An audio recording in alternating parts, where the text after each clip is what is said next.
pada hari kiamat. Aina al-mutahabbuna bijalali. Di mana orang yang berkasih sayang kerana aku? Di mana ni? Maka bila ada yang berkasih sayang kerana Allah, Allah kata azulluhum, aku akan teduhkan mereka dengan bayangan arash aku. Allah tak kata yang solat malam. Allah tak kata yang buat umrah banyak kali. Tak. Yang berkasih sayang kerana Allah. Kita tengok sekarang nilai kasih sayang antara sesama Islam dah luntur. Kadang-kadang hancur. Kadang-kadang bukan orang yang jahat yang buat maksiat. Kadang-kadang yang sama duduk dalam masjid kan. Jadi ada kasih sayang. Bermasa muka, tak senyum, tak bagi salam. Tak ada kasih sayang. Nak pergi ziarah jauh sekali. Betul kan? Itu sama-sama solat di masjid yang sama. Pun dah tak ada kasih sayang. Yang tak solat, Nabi kata apa? La tadkhulul al-jannah. Kamu tak akan masuk syurga. Semua nak masuk syurga, Nabi kata kamu tak boleh masuk. Hatta tu'minu, sehingga kamu beriman.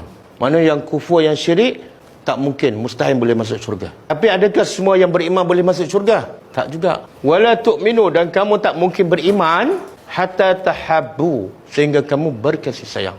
Ada yang beriman tapi tak berkasih sayang sesama mereka, tak boleh masuk. Boleh faham? Kemudian kita tanya, macam mana nak wujudkan kasih sayang tu?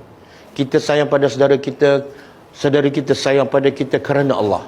Nabi bagi kaedah. Afala adullukum, nak tak aku nak tunjuk pada kamu satu kaedah yang kalau kamu buat ni, pasti kamu akan saling berkasih sayang kerana Allah. Afsyus salam, sebarkan salam. Permulaannya ialah sebarkan salam. Kalau kita tengok realiti masyarakat kita, permulaan dah tak ada. Betul? Dan Nabi pesan dalam hadis lain, afsyus salam ala man arafta wa man lam ta'rif. Sebarkan salam kepada orang kamu kenal dan orang kamu tak kenal. Kita dah tak praktis hadis Nabi.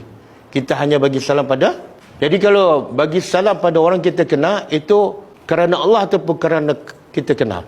Bukan kerana Allah. Bukan kerana Allah. Kadang-kadang kita pergi masjid, jumpa 2-3 orang, tak bagi salam. Jumpa kawan kita, Assalamualaikum, lama tak nampak. Yang lain tu bukan Islam ke? Lepas tu keluar masjid pun sama. Jumpa selisih 2-3 orang. Salamnya. Tengok-tengok, lama tak jumpa. Sebab apa dia kenal? Itu bukan kerana Allah. Bahkan Nabi sebut dalam satu hadis, siapa yang bagi salam hanya kepada orang yang dia kenal, itu tanda kiamat dah dekat. Mana benda baik ke tak baik? Tak baiklah. Dan inilah berlaku. Kalau kita bagi salam pada orang yang tak kenal pula, dia pelik. Siapa ni? Tak pernah jumpa. Betul tak? Padahal itu sunnah Nabi. Assalamualaikum. Siapa ni? Dari mana ni? Jawab salam dulu. Betul tak? Sebenarnya tidak ada kasih sayang. Sama-sama pergi haji. Sama-sama pergi umrah. Betul tak? Sama-sama duduk dalam satu kemah. Tak ada kasih sayang. Sangat-sangat jauh beza dengan Nabi dan para sahabat. Jadi Nabi kata, tanda pertama kita sayang pada saudara kita apa dah? Kita bagi. Kenapa itu tanda pertama? Dia sebenarnya saya nak tanya, bila kita tak sayang pada seseorang, kita berdoa tak pada dia? Tak kan? Dan tanda kita sayang pada dia, kita berdoa. Apa dia? Bagi salam. Salam tu doa. Bila kita boleh bagi salam pada semua orang, kita tak ada rasa dengki, dendam, benci. Bukti apa? Assalamualaikum. Semoga sejahtera ke atas kamu. Rahmat Allah ke atas kamu. Berkat Allah.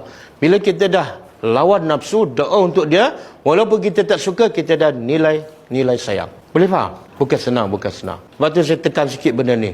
Ramai yang belajar banyak, belajar lama, tapi sayang pada saudara belum kuat, belum mantap. Kadang-kadang belajar sampai berpuluh tahun. Jumpa kumpulan dia, geng, Assalamualaikum. Oi, lama tak jumpa. Seronok belajar dengan ustaz ni. Jumpa geng lain, bapak ni tak boleh pakai. Betul tak? Sedangkan zaman Nabi bagi salam pada semua orang. Walaupun dia adalah munafik. Bila tengok zahir Islam, bagi salam. Betul tak? Zahir dia Islam, dia mengucap 2 kalimah syahadat, dia salat, bagi salam. Yang dalam hati itu serah pada Allah. Kerja kita, hukum dari segi zahir. Kerja Allah, hukum di akhirat, mengikut apa dalam hati. Jangan memandai-mandai menghukum apa yang dalam hati manusia. Bagi salam semua. Boleh tak? Lepas ni bagi salam semua. Percayalah, bila kita tak bagi salam pada orang yang kita tak kenal, kita ada penyakit hati. Kita tak sayang pada dia. Dan bila kita tak sayang pada dia, iman kita tak sempurna. Kamu tak akan masuk syurga sehingga kamu beriman. Dan kamu tak mungkin beriman dengan sempurna sehingga kamu berkasih sayang.